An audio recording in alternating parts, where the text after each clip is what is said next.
Bonjour, bonjour, bienvenue sur le plateau de Batijournal TV. Nous sommes à Lyon, salon Bipositive, et avec mes 4 invités, nous allons parler de produits d'actualité. On va parler de biosourcés, de produits biosourcés, et on va s'interroger pour savoir où en sont les filières, comment elles se structurent, et est-ce qu'elles vont être capables ou non de répondre à la demande qui normalement devrait s'envoler. Avec moi pour en parler, monsieur Guillaume Delannoy, vous êtes au CODEM. Qu'est-ce que le CODEM? Donc le CODEM, c'est un centre technique dédié au développement des écomatériaux pour le bâtiment. On est situé sur Amiens, dans les Hauts-de-France. Dans les Hauts-de-France. À côté de vous, Anne Daubresse, bonjour. Bonjour. Vous faites partie de la société Parex-Lanco. Tout à fait. Donc Parex-Lanco qui développe des mortiers industriels pour le second œuvre du bâtiment et qui appartient au groupe SICA. Voilà. Groupe qui s'intéresse de près aux biosourcés. À côté de moi, Marie-Angèle Sanchez de l'AQC. Oui, tout à fait. Une association reconnue d'intérêt général qui œuvre pour la prévention des désordres dans la construction et l'amélioration de la qualité au sens large. À côté de vous, monsieur Laurent Marmonnier, bonjour. Bonjour. Je vous présente comment CAPEB, entrepreneur. Alors là, je vais être là en tant que délégué des artisans, donc CAPEB, et puis entrepreneur. Voilà, je mets en œuvre depuis un peu plus de 20 ans des matériaux bio et géosourcés. Vous travaillez notamment le chanvre. Le chanvre, la terre, le bois, la pierre. Que des matériaux donc, qui sont appelés à se développer, normalement. Voilà. Monsieur Guillaume Delannoy, je vais vous demander de nous faire un petit peu un panorama et puis de nous dresser, de nous dire comment ces filières se structurent. Déjà, est-ce qu'elles sont structurées? Est-ce qu'elles sont en cours de structuration? Comment ça se passe dans la vraie vie? Alors dans les vraies vies, c'est aussi large que le nombre de ressources biosourcées ou géosourcées qui existent. Donc c'est là un peu la difficulté de la réponse en un mot, c'est qu'effectivement il y a plein de niveaux d'avancement. Il y a des filières bois qui sont un peu plus structurées, des filières chanvre-paille qui sont un peu plus structurées, d'autres produits qui se développent. Donc il y a autant de ressources que de possibilités d'état d'avancement des filières. Alors on ne parlera pas des géosourcés aujourd'hui. Quand je parle de produits biosourcés, qu'est-ce que c'est? Qu'un produit biosourcé, donc c'est un produit issu de la biomasse animale ou végétale. Il n'y a pas vraiment de normes qui définissent ce qu'est un matériau biosourcé en termes de taux minimum à aller chercher. Donc c'est un peu aujourd'hui ça veut tout et rien dire. Enfin, on peut mettre beaucoup de choses derrière. Donc voilà, c'est principalement issu de la biomasse végétale aujourd'hui dans ce qui se fait de manière assez massive du moins. Est-ce que ça veut dire que sur chaque... il y a des végétaux différents, hein. On a le lin, on a le chanvre, on a le miscanthus, enfin il y a plein de végétaux. Est-ce que à chaque végétaux, il y a une filière ou est-ce que c'est des filières qui seront amenées ou sont amenées à se structurer ensemble? Donc effectivement, alors là aussi il y a différents systèmes, c'est qu'il y a des filières qui se regroupent ensemble, par exemple la filière chanvre, la filière paille, qui se mettent ensemble pour développer des sujets, travailler sur les thématiques techniques, réglementaires, assurantielles, et qui font du collectif. Et puis après, il y a des industriels qui développent des solutions, des isolants à base de coton recyclé, à base de fibres de lin, chanvre, coton, qui sont plutôt du coup vraiment industriels. Donc ils ont un comportement d'industriel. Donc il y a l'association qui regroupe ces industriels, fabricants d'isolants notamment. Et après, il y a toutes les filières, on va dire, un peu plus directes, chanvre, paille, paille de riz, balle de riz. Enfin, voilà, Alors j'en reviens à ma première question. Qu'est-ce qu'une filière de matériaux biosourcés structurés? Alors une filière de matériaux biosourcés structurés, je l'ai un peu décomposée en 3 étapes. Il y a une première partie qui est plutôt sur l'approvisionnement de la matière et comment on structure cet approvisionnement de matière. Donc comment on récolte la paille, comment on récolte le miscanthus, enfin, voilà, toutes ces matières-là, avec un cahier des charges pour l'application de bâtiment, enfin l'application de matériaux. Qu'il n'y ait pas de pierre, qu'il n'y ait pas de poussière, etc. Donc ça, c'est un premier sujet à l'échelle de l'agriculteur, on va dire. C'est la récolte. Ça, c'est la récolte. Après, il y a toute la partie, bien sûr, stockage, maîtrise de l'humidité de la paille, etc. La partie première transformation, broyage, est-ce qu'on la compacte, est-ce qu'on la broie? Donc il y a vraiment cette partie amont. Et bien sûr, toute la problématique des volumes. Est-ce qu'on a assez de volume pour répondre à un marché industriel? Donc ça aussi, c'est quelque chose qui est assez important à avoir en tête. Et après, il y a bien sûr la partie transformation en matériaux, donc là, soit par des industriels, soit sur chantier du type du béton de chanvre, par exemple. Donc là, on est plutôt sur le développement industriel, le contrôle qualité du produit fini sur le bâtiment, comment on définit sa mise en œuvre et le système constructif associé. Et bien sûr, un élément qui est majeur, c'est la thématique de l'assurabilité On y reviendra avec vous, hein, bien on y sûr. reviendra sans souci. Donc là aussi, il y a des stratégies différentes de la vie technique ou règles professionnelles, mais on pourra y revenir. Et l'établissement des FDES, les fiches de déclaration environnementale et sanitaire, qui sont importantes. On est d'accord, un produit biosourcé, c'est pas parce qu'il est bio pour sourcer que c'est un bon produit. Il doit aussi se référer à des règles, à des réglementations, avoir des performances, avoir une FDES. Exactement. En fait, hormis peut-être la question de la récolte, qui est un peu particulière, parce qu'on est sur un autre métier avec les agriculteurs, mais sinon, en fait, tout le reste, en fait, c'est commun à tout type de matériaux. La spécificité du biosourcé là-dessus, elle est pas particulière. C'est surtout les performances du produit qui vont être particulières. Ça va être une mise en œuvre qui va peut-être être adaptée, mais comme tout type, comme on pose pas la laine de verre comme un polystyrène. Donc c'est quelque part la ligne directrice, elle est assez standard en fait sur tous les types de matériaux. Il y a le même niveau d'exigence à atteindre, à aller chercher.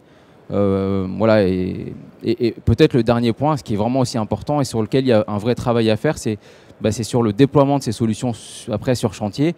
Et donc c'est la formation, c'est la structuration des filières de poseurs, de mise en œuvre, de sensibiliser la maîtrise d'œuvre. Enfin, c'est ce travail-là aussi qui est assez important parce que c'est des nouveaux matériaux entre guillemets, donc il faut les faire connaître, il faut les présenter, il faut montrer à tous les acteurs du bâtiment que c'est des matériaux intéressants qui ne peuvent pas forcément remplacer les autres, ne sont pas là forcément pour les remplacer, mais pour apporter quelque chose de plus. Exactement, ça c'est pour moi la vraie force du biosourcé, c'est que ce n'est pas un matériau de substitution. On ne vient pas juste remplacer un isolant par un autre à performance égale. On a des avantages différenciants sur du biosourcé, en termes d'hygrométrie, en termes d'environnement bien sûr. Allons-y un petit peu sur les avantages, même si on commence à les connaître. C'est quoi l'avantage des matériaux biosourcés? Alors il y a évidemment l'aspect carbone, il y a l'aspect comment dire, de végétaux, hein, bien sûr, qui captent le carbone et qui le captent tout de suite, c'est ça qui est intéressant. Mais quels sont les autres avantages? Alors si je reste un peu sur cette partie isolant, on a aussi toute la partie plutôt confort d'été qui est un peu meilleure que sur d'autres types de produits. On a aussi des matériaux qui sont plutôt perspirants, donc pour notamment l'utilisation dans le bâti ancien ou dans des bâtiments bioclimatiques construits un peu différemment que le béton un peu traditionnel. On a ce côté gestion de l'humidité, confort, souvent des parois aussi un peu qu'on dit parois type chaude, donc on a un confort, un ressenti qui est souvent bien plus intéressant. Et ces phénomènes hygrothermiques sont un peu complexes et sont aujourd'hui pas très bien calé d'un point de vue scientifique, mais c'est un vrai sujet sur lequel il y a pas mal de groupes de travail engagés. Voilà, donc on a planté un petit peu le décor. Sur la description que vient de nous faire monsieur, un peu des filières, de besoins de structuration, de comment on les structure, est-ce que vous voulez ajouter quelque chose? Alors, oui. Allez-y. Pardon. Ce que monsieur vient de dire, c'est vrai, et il y a aussi autre chose. C'est-à-dire qu'effectivement, on va essayer de caractériser un petit peu, de définir ce que c'est que la qualité, qu'est-ce qu'on attend d'un matériau biosourcé quand il sort du champ. Et on peut aussi essayer de faire monter en compétence les personnes. Dans les entreprises artisanales, c'est vraiment ce qui va nous aider à recruter. Alors, j'explique pourquoi. Le rapport, plus on va donner des tâches complexes et valorisantes aux personnes, plus on va avoir de la facilité à recruter. Plus on va prendre des matériaux bruts, plus on prend de la paille, par exemple, qui est un matériau assez variable parce que la botteleuse, elle sert plus ou moins suivant les jours, il y a le taux d'humidité qui varie, etc. On va avoir le gros problème dans le bâtiment, c'est le recrutement. Si on a des tâches où on demande aux gens de mettre en œuvre un matériau ultra caractérisé, on trouve personne. Et des fois, on trouve personne en France, on trouve personne en Europe. Il faut aller chercher des gens aux frontières de l'Europe. Si à l'inverse, on a un matériau qui est difficile, qui évolue, et que l'entreprise affiche un projet d'entreprise relatif aux économies d'énergie, on va avoir beaucoup de facilité à recruter, plus de facilité. Travailler avec les biosourcés, c'est avoir un projet d'entreprise. Il faudrait vraiment fermer les yeux pour ne pas voir que c'est une nécessité, parce que comme l'a dit monsieur à l'instant, il y a le confort d'été qui devient quand même quelque chose d'important et de recherché, et les biosourcés apportent plus de déphasage. Donc même si ça ne résout pas tous les problèmes de surchauffe, c'est un bon moyen de gagner du confort. Et puis, c'est une demande de la clientèle. C'est-à-dire que les clients sont sensibles aux problématiques énergétiques, aux problématiques internationales de transfert de l'énergie. On voit bien que la route de l'uranium, elle est de plus en plus difficile, que les relations avec les producteurs de gaz sont difficiles. Et donc, chacun veut y mettre du sien. Chaque commanditaire, privé ou public, va y mettre du sien et va orienter sa commande vers des matériaux qui arrangent la collectivité. Alors, de votre côté, comment vous voyez cette structuration de la filière? Vous êtes l'industriel qui va aller chercher le produit de la chanvrière de l'Aube, si mes souvenirs sont bons. Tout à fait. Ce que je voulais rajouter par rapport à la structuration de la filière, c'est que je dirais qu'il n'y a pas une caractéristique et un granulat biosourcé type à sélectionner. Je dirais que la sélection du granulat va dépendre de l'application. On va pas forcément avoir besoin du même biosourcé selon qu'on va souhaiter être sur l'isolation des murs, être en sol, en toiture, qu'on va chercher plutôt un matériau biosourcé plus lourd si on souhaite avoir plutôt du confort d'été et bénéficier justement de cette chaleur spécifique. Donc voilà, il n'y a pas de cahier des charges dans le choix du granulat et de ses caractéristiques. Donc de notre côté, nous, on a fait un choix par rapport à une application, puisque notre application, j'en dirai deux mots, c'est un enduit projetable isolant. Et donc par rapport à la fonction qui était isoler le bâti ancien, on a cherché à maximiser la performance thermique et hygrothermique. Et c'est ce qui nous a amené à fixer un cahier des charges à la chanvrière de l'Aube. Donc tout est très ouvert au niveau biosourcé. Tout dépend l'application que l'on vise et même pour une application donnée, un industriel par rapport à un autre ne va pas faire le même choix. Si on prend un industriel qui va faire du bloc de chanvre, par exemple, en termes de besoins de granulats, il n'aura pas les mêmes besoins que vous qui voulez faire de l'isolation. Complètement, il va être sur une recherche de résistance mécanique minimum pour être en autoporteur. Nous, sur un enduit qui va avoir une fonction isolante, donc on va se référer aux règles construire en chanvre. Donc ça, c'est très bien à ce niveau, au niveau du chanvre, parce qu'on a quelque chose qui est relativement encadré et qui permet l'assurabilité des entreprises une fois qu'elles sont formées, avec la solution commercialisée par l'industriel. Et on va chercher des performances en référence à construire en chanvre qui ne seront pas les mêmes niveaux de résistance mécanique sur le système commercialisé. Donc on n'est clairement pas sur la même sélection de produits. Et donc là, vous venez de prononcer deux mots, assurance, mais aussi normes, enfin normalisation. On a besoin d'avoir un cadre. Sur l'assurance, est-ce que les matériaux biosourcés sont faciles à assurer et de quoi a-t-on besoin pour rassurer le maître d'œuvre et pour que les choses, maître d'œuvre et maître d'ouvrage, et que les choses se passent bien? Je vais répondre à votre question, mais je vais un peu rebondir aussi sur ce qui a été dit. En effet, au niveau des matériaux biosourcés, il y a une grande variabilité, avec des caractéristiques qui sont très différentes, mais que de notre point de vue, ont deux facteurs de risque qui sont relativement communs, et ça va être d'abord l'eau et l'humidité, et le deuxième, ça va être le risque incendie. Ce sont presque des constantes pour tous les matériaux biosourcés. Donc ce sont des éléments aussi qui aident à structurer et à construire les filières, puisqu'elles vont dans le sens de la prévention de ces éléments-là. Et je voudrais quand même faire un rappel, et c'est que ces problématiques, elles ne sont pas exclusives des matériaux biosourcés, mais de tous les matériaux, même conventionnels, sauf que pour les matériaux biosourcés, il y a plus de sensibilité parce qu'il s'agit d'une matière qui est d'origine organique, donc une plus grande sensibilité tout simplement au sens large. Aujourd'hui, où est-ce qu'on en est des matériaux biosourcés, de l'assurabilité? Il y a des matériaux biosourcés qui sont assurables en technique courante au sens de la garantie décennale. On retrouve des exemples. Oui, tout à fait. Ah bah, excusez-moi, vous y alliez, je vais aller trop vite. Non, il n'y a pas de souci. Pour commencer, il y a le NFDTU 45.11 qui est relatif en fait à des isolants à vrac qui sont soufflés en comble, qui concerne par exemple la ouate de cellulose. Après, parmi d'autres référentiels en technique courante, on va trouver des recommandations professionnelles RAGE, notamment pour des éléments en bois. Il y a aussi, bien sûr, des NFDTU en lien avec le bois. On va trouver également des règles professionnelles dont la filière est bien structurée aujourd'hui. Il s'agit notamment de la paille, il s'agit aussi notamment de la construction en chanvre. Ça a été évoqué pour des domaines d'emploi qui sont bien évidemment relativement restreints. Donc on va parler plutôt de la paille, remplissage, isolant et support d'enduit, et non pas de la paille porteuse ou un ITE. Et pour le chanvre, il y a 4 domaines d'application. Je laisserai les participants en fait regarder le domaine d'emploi. Et après, on va aussi trouver en technique courante des produits ou des procédés qui sont aujourd'hui sous avis technique ou sous DTA en liste verte de la C2P. Il y a un certain nombre. Il y a de la paille, il y a du chanvre, il y a du coton, il y a tout un tas. Je ne vais pas tous les évoquer, je ne vais pas être exhaustive. Mais aujourd'hui, voilà, ce qu'il faut savoir, c'est qu'on peut construire de manière aisée en technique courante avec des matériaux biosourcés. Mais bien sûr, il faut respecter les textes des références et les évaluations techniques pour le faire hors de risque. Vous avez cité la paille porteuse. Aujourd'hui, il y a quelques expériences qui sont réalisées. Est-ce que aujourd'hui, c'est pas assurable ces bâtiments? Comment ça se passe? C'est pas que c'est pas assurable. Je veux dire, en France, il y a une obligation d'assurance, donc bien sûr, c'est assurable. Mais du moment où on sort de la technique courante, et ce sont les référentiels que j'ai cités auparavant, il faut impérativement contacter son assureur. Tout simplement le prévenir qu'on va utiliser ce type de matériaux. Il va à ce moment-là établir une étude des risques et à ce moment-là, il verra s'il applique une surprime ou pas, s'il accompagne ou pas. Et peut-être que M.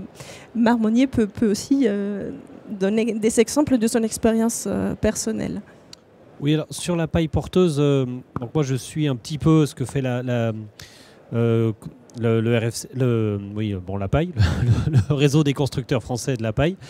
Et la paille porteuse, ça attire pas tellement parce qu'il faut la même quantité de bois pour faire de la paille porteuse ou pour faire de la paille non porteuse. Parce que c'est assez simple, le système constructif en paille porteuse, il faut mettre les bottes en compression pour pas qu'on ait un tassement par la suite. Donc il faut mettre des madriers de grosses sections à chaque niveau.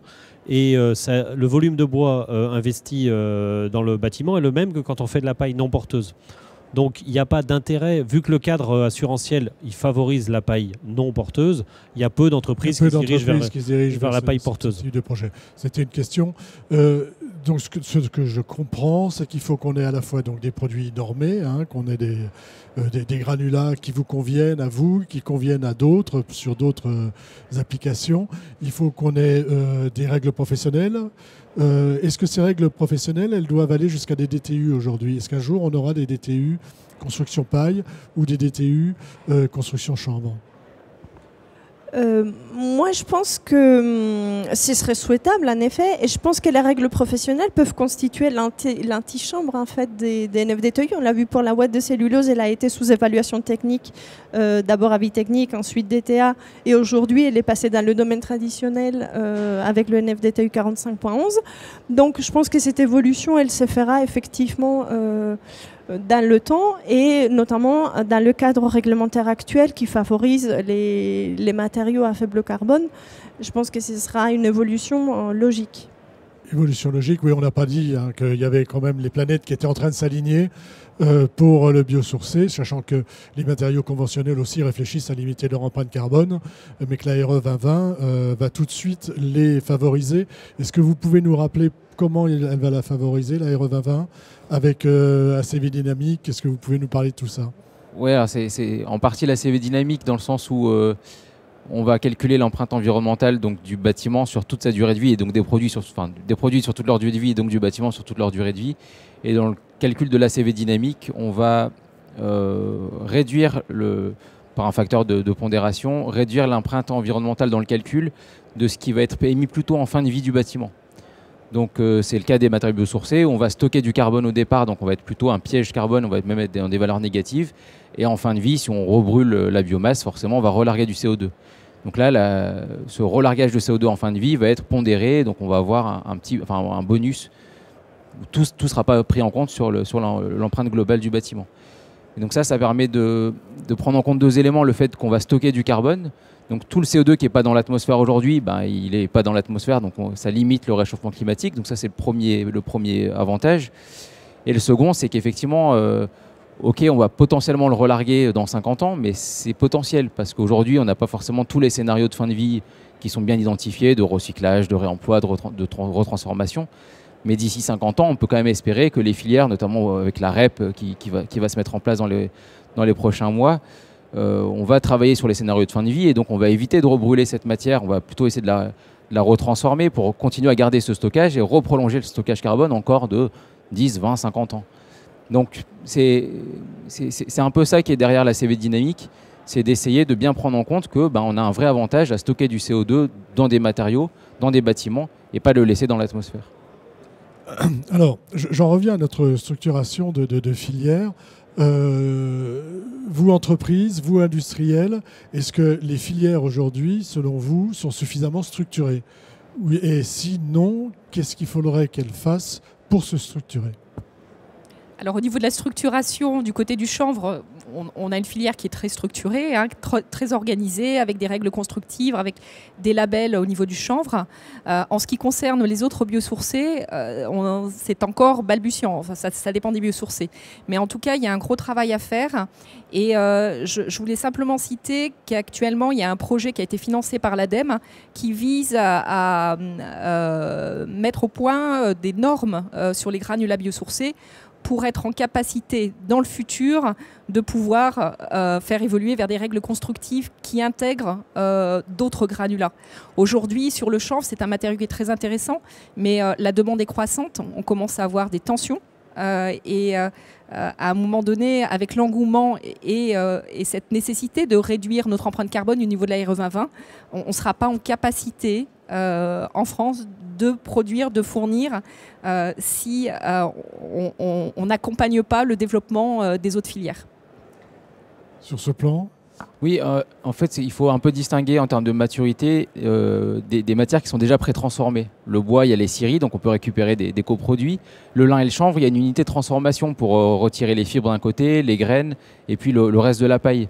Et donc ça permet déjà d'avoir une vraie assise de contrôle qualité, de contrôle de la variabilité de la matière, qu'ont pas par exemple le colza, ou le miscanthus d'une certaine manière, ou d'autres ressources qu'on peut imaginer, la paille de lavande par exemple. Aujourd'hui, c'est des matériaux qui ne sont pas valorisés, enfin on valorise que la fleur. Donc il y a ce travail-là de structuration parce qu'on part vraiment là du milieu agricole, alors que sur le chanvre, lin, bois, on discute avec des industriels de transformation intermédiaire, de première transformation, donc forcément qui ont des cahiers des charges, qui ont des protocoles, et puis aussi des visions de volume. Et ça change un peu tout dans la vitesse de déploiement des sujets. Et c'est pour ça qu'il faut vraiment accompagner aujourd'hui les coopératives agricoles qui souhaitent se développer. Donc là, on est sur un peu un autre niveau de discussion et il faut les faire monter en compétence sur cette vision matériaux et bâtiments. Parce qu'on va vraiment avoir besoin de ressources. Vous parliez de colza aussi, hein, quand on s'est parlé. Oui, tout à fait. Donc de colza, donc on porte un projet donc qui est financé par l'ADEME et la région de France sur le développement de béton de colza, par exemple. C'est une paille qui est aujourd'hui pas valorisée, qui est laissée sur champ. Donc on a vu qu'on pouvait en prélever une certaine partie sans dégrader les sols et en faire des matériaux. Et là, il y a une quantité de matière aussi qui est importante. Donc là aussi, il y a, en fonction du volume qui va être apporté ou demandé, c'est une ressource qui est assez abondante. Pour l'entreprise, est-ce que de votre point de vue, les filières sont bien structurées si oui, comment vous les accompagnez pour cette structure? Sinon, qu'est-ce qu'il vous manque encore? Alors, c'est exactement la même chose. Les filières commencent à se structurer. Elles se structurent localement. On n'a pas parlé de la balderie, mais c'est un des multiples exemples de ressources locales. On va y venir au local. Voilà, pardon. Donc, allez-y. Donc les entreprises, il faut qu'elles... de toute façon, les entreprises, elles étudient le marché. Elles ont de la conviction plus ou moins, parfois commerciale juste, parfois un véritable investissement dans l'économie d'énergie et l'utilisation de matériaux biosourcés. Donc la balderie, c'est les entreprises de Camargue qui vont se tourner vers la balderie. Et dans le bâtiment, on a vraiment une habitude de localité. Même quand on travaille avec des matériaux industriels préfabriqués, comme pendant un moment dans les années 2000, on faisait de la brique monomure, on n'avait pas le même modèle autour de Grenoble et autour de Valence. Et quand on changeait de zone, on voyait bien qu'il y avait un savoir-faire local, même sur un matériau apparemment industriel et uniforme. Et suivant les zones, c'est déjà une caractéristique du bâtiment d'avoir des savoir-faire locaux. Parce qu'on n'a pas les mêmes charpentes dans la Drôme que dans l'Isère, on n'a pas, etc. D'un côté, on fait des grandes passes de toit, de l'autre, on ne les fait pas. Donc tout ça, c'est déjà des choses qui existent dans le bâtiment et il y a un engouement de la part des entreprises. Alors on ne parlera pas des géosourcés ici, mais là aussi les entreprises sont prêtes à démarrer. Les maçons bancheurs, ils ont des banches qui servaient au pisé avant, qui servent au béton maintenant. Elles vont resservir au pisé ici en Aura ou à la Bauge dans la Bretagne. Donc La souplesse des entreprises, voilà, elle existe. Elle s'est prêtée au changement de comportement quand il y a eu les premiers chocs pétroliers en 73, puis toutes les réglementations qui ont suivi derrière. À chaque fois, les entreprises s'adaptent. Donc pour nous, il n'y a pas d'inquiétude. On a besoin d'argent pour l'accompagnement. Je parle d'argent, c'est cru, mais c'est comme ça. Quand il y a eu les FIBAT dans les formations aux économies d'énergie en 2009, ça a vraiment fait monter les entreprises en compétences. Et ça, c'est quelque chose qui est apprécié par tout le monde et qui est efficace. Voilà, donc on a besoin de monter en puissance et d'avoir des FIBAT, on va dire, biosourcés. Voilà, c'est ça. C'est un message que vous voulez lancer aujourd'hui. Pour vous, au niveau de l'assureur, les filières sont bien structurées. Qu'est-ce qu'il faudrait encore pour qu'elles le soient davantage ? Je pense qu'il y a des filières, bien sûr, bien plus structurées que d'autres. Hein, ça a déjà été évoqué tout à l'heure. Il me semble que la production, effectivement, des règles de l'art constitue une bonne manière aussi de structurer ces filières. Et après, la formation qui est notamment exigée dans les règles professionnelles qui ont été acceptées par la C2P pour la paille, pour le chanvre, cette obligation de formation aide aussi à la structuration de la filière dans le sens où, en plus de la production de matière, on arrive à avoir des vrais professionnels, des techniques innovantes qui permettent de bien appréhender en fait quels sont les points de vigilance et d'adopter les bonnes pratiques. Si je veux aujourd'hui construire en chanvre, en lin, enfin avec des matériaux biosourcés en tant que soit particulier, mais je pensais plus quand même à l'étape au-dessus, c'est-à-dire du logement collectif, du bâtiment public. Vers qui je dois me tourner ? Alors, quand on construit en matériaux biosourcés ou géosourcés, c'est l'encadrement de l'équipe qui est capital. On le voit très bien pour la terre crue. Si on choisit un bureau de contrôle qui n'y croit pas, ça va très mal se passer. Donc les maîtres d'ouvrage publics, privés, commencent à savoir qu'il faut s'adresser à un bureau de contrôle qui va choisir des bureaux d'études qui vont être compatibles avec les entreprises. Parce que c'est une question de conviction, c'est pas une question de calcul. On peut démontrer, c'est un peu cru de le dire comme ça, mais on peut démontrer que ça tient ou ça tient pas. Si on n'y croit pas, si on n'y croit pas, ça tient pas, et on met de fer à béton partout.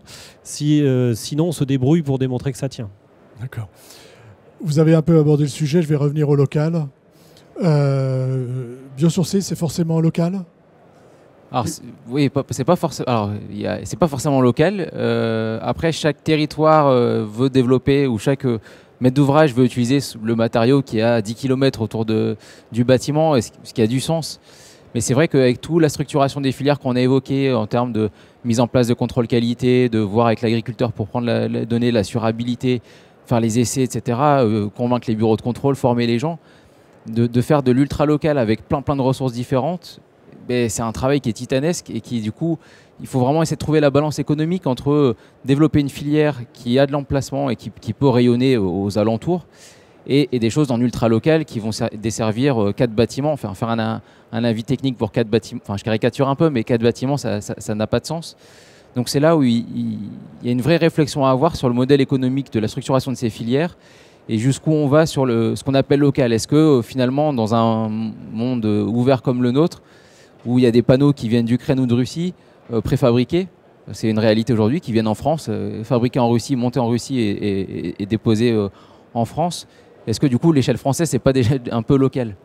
Donc après, avec toute la particularité de la manière de construire française, effectivement, où dans les Alpes, on ne va pas construire pareil qu'en Ile-de-France ou qu'en Haute-France, mais il faut essayer d'avoir cette mesure. Exactement. C'est-à-dire que ce n'est pas si simple de faire du local. Il faut peut-être l'élargir un petit peu pour... voilà, mais après, on ne sait plus. Des fois, on dit que c'est 80 km, des fois, c'est 200. C'est ça qui est compliqué. Ou après, il faut, sur la balle de riz ou sur le chanvre ou la paille, c'est aussi de faire des instances nationales qui permettent après, dans du local, mais de faire une synergie sur les efforts. Et c'est ça qui est important, c'est que une filière, j'en sais rien, par exemple le colza, que toutes les coopératives agricoles se mettent un peu ensemble en disant nous, sur le colza, on se structure, on mutualise les efforts et après on redispatche des règles professionnelles, des formations, etc. Parce que sinon, ça va être très compliqué. Pour l'industriel, quand vous avez cherché du chanvre, vous vous êtes d'abord tourné vers des chanvrières qui étaient à côté de chez vous, à côté des usines. Comment vous avez travaillé cet aspect local ou pas ? oui et non. Je dirais qu'on a testé différents chanvres, différentes qualités. À un moment donné, comme le disait Guillaume Delannoy, si on va vers, sans aller sur la certification, mais sur la validation de couples granulat-liant, ce qui est le cas d'en construire en chanvre, on a l'obligation de choisir à un moment donné un granulat, ou alors il faut multiplier les tests, les validations, ce qui a un coût et une complexité qui sont difficiles à suivre. Donc clairement, on a fait le choix de notre côté, je dirais, du respect du cahier des charges, sachant que nous, on a 6 usines en France, hein, donc je dirais qu'on était aussi bien du côté de l'Aube que du côté de Nantes ou que du côté de Lyon. Donc voilà, donc c'est vrai qu'on est clairement, on n'est pas en local quand on vend à Toulouse notre chanvre, puisqu'il vient de Troyes. Mais pourquoi pas dans 2-3 ans utiliser de la balle de riz, du colza dans la balle de riz après l'Île-sur-Sorgue où on a une usine. Voilà. Donc on verra. Vous pourriez adapter votre produit à un autre granulat biosourcé. Je dirais que c'est des formulations après spécifiques. Comme on va... une formulation, c'est un tout. C'est des caractéristiques qui sont obtenues par mélange de différents composants. Donc si on change un composant, on change la formulation. Alors, on arrive presque à la fin de notre échange. Je vais vous demander à chacun une conclusion. Mais avant, je vais vous embêter. Je vous avais dit que je vous embêterais.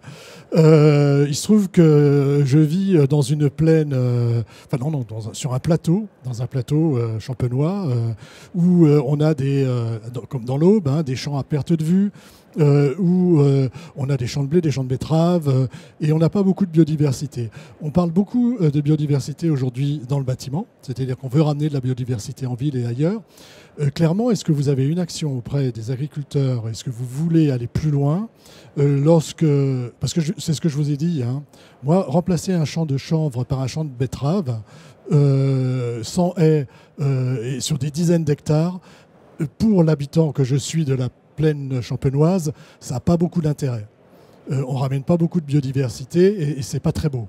Donc, est-ce que vous travaillez aussi avec les agriculteurs sur cet aspect, on va dire, un peu plus vertueux de la manière de cultiver les produits biosourcés pour le bâtiment, puisque on voit bien que dans le bâtiment, on aime bien communiquer sur le vert, sur le biosourcé, mais il faudrait que ça commence par la production.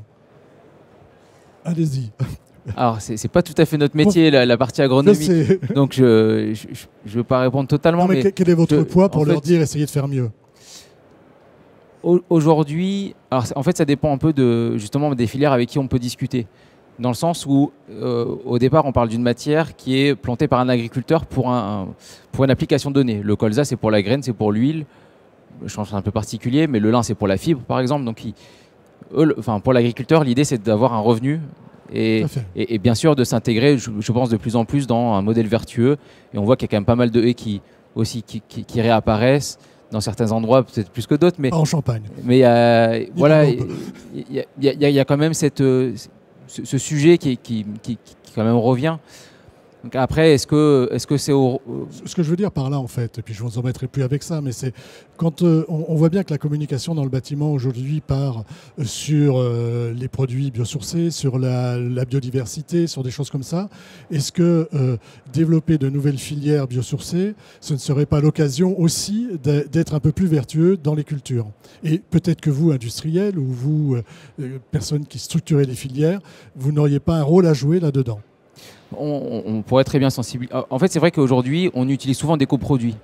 Donc, c'est là où l'impact, il est un peu. Enfin, le bâtiment, c'est une voie de valorisation parmi d'autres, et c'est pas leur cœur de métier. Donc, est-ce qu'ils vont changer toute leur pratique pour une application bâtiment? Je ne sais pas si c'est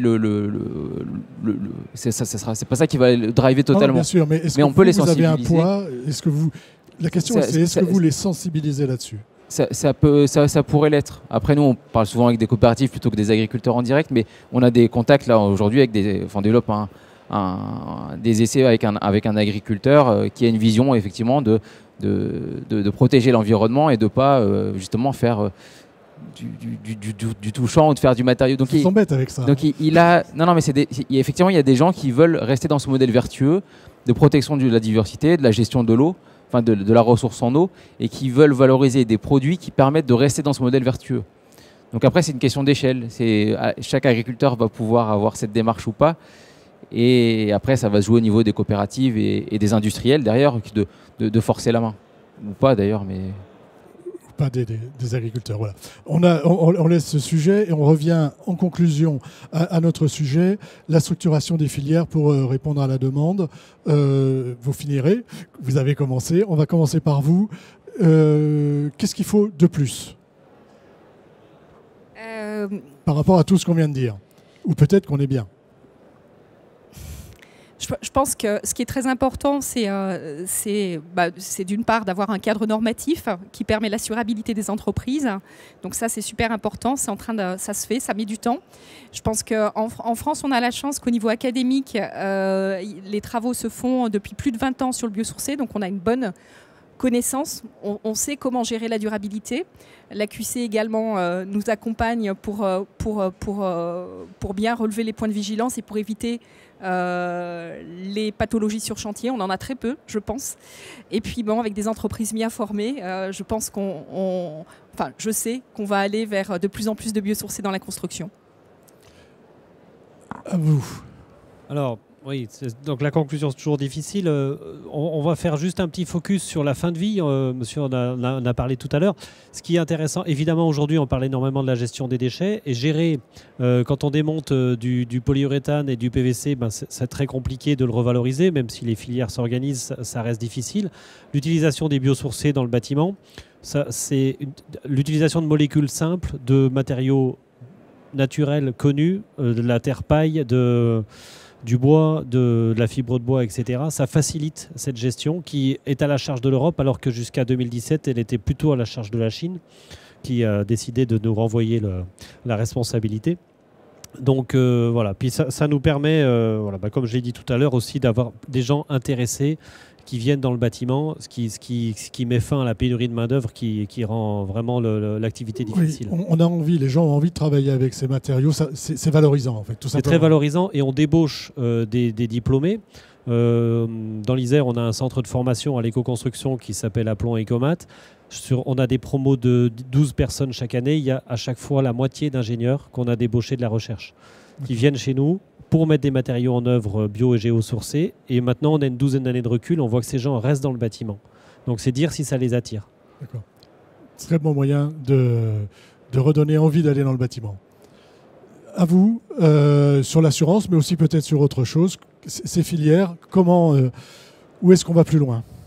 Dans le cadre des matériaux biosourcés, on est dans le cadre de l'innovation. Donc, il y a besoin, vis-à-vis des enjeux environnementaux actuels, de pouvoir utiliser ces matériaux. Donc, il me paraît important d'éviter des contre-références. Et pour cela, il est important de maîtriser les risques. Et pour maîtriser les risques, il faut maîtriser les règles de l'art. Et donc, moi, je le résumerais vraiment à ça. Il existe des règles de l'art, il existe de l'évaluation technique. Donc, respectons-la. Et je me permets de rappeler que l'Agence Qualité Construction a édité une étude sur 4 isolants biosourcés où on pointe quels sont les points de vigilance et les bonnes pratiques. Et ça peut être un bon point de départ pour sensibiliser en fait, les professionnels. Voilà, on peut le télécharger sur le site de l'AQC. Tout à fait, il est téléchargeable sur le site de l'Agence Qualité Construction. Vous avez le mot de la fin. Comment on va plus loin? Alors comment on va plus loin? On continue effectivement le côté innovation, mais aujourd'hui les matériaux biosourcés c'est déjà une réalité, ça existe, il y a des choses assurables, il y a des choses qu'on peut déployer facilement aujourd'hui et le maître mot c'est surtout, alors il y a l'assurabilité mais la formation des artisans et je pense que c'est ça sur lesquels il faut vraiment insister parce qu'il y a des choses qui ne sont pas très compliquées à prendre en main pour un artisan, il a l'habitude d'apprendre des nouvelles choses et de nouvelles techniques. Donc c'est de réussir à massifier cette formation parce que comme ça on va mieux déployer le biosourcé, on va avoir plus de recul. Il y a vraiment ce point-là qui est extrêmement clé. Et puis il va y avoir 1000 sujets d'innovation. Donc ça va être effectivement de bien mettre ça en ordre de marche, de structurer des filières pour avancer le plus sereinement possible. Former les artisans, mais j'imagine, mais ça n'appelle pas de réponse, que vous allez me dire oui ou non. Former aussi les maîtres d'œuvre et les maîtres d'ouvrage. C'est essentiel. Parce qu'eux aussi, ils ont besoin de connaître ces matériaux et d'être formés. Et les bureaux de contrôle, tout le monde, tous les acteurs ont besoin d'être sensibilisés. Écoutez, merci d'être venu sur le plateau de Batijournal TV nous parler de matériaux biosourcés et de la structuration des filières. On n'a évidemment pas tout dit, on aurait pu en dire encore beaucoup plus. Une émission à retrouver sur notre site Batijournal TV, sur le site de nos partenaires, enfin sur les sites de nos partenaires, que sont le Salon Bipositive et le magazine Planète Bâtiment. Merci à vous d'être venu sur le plateau de Batijournal. Merci. Merci.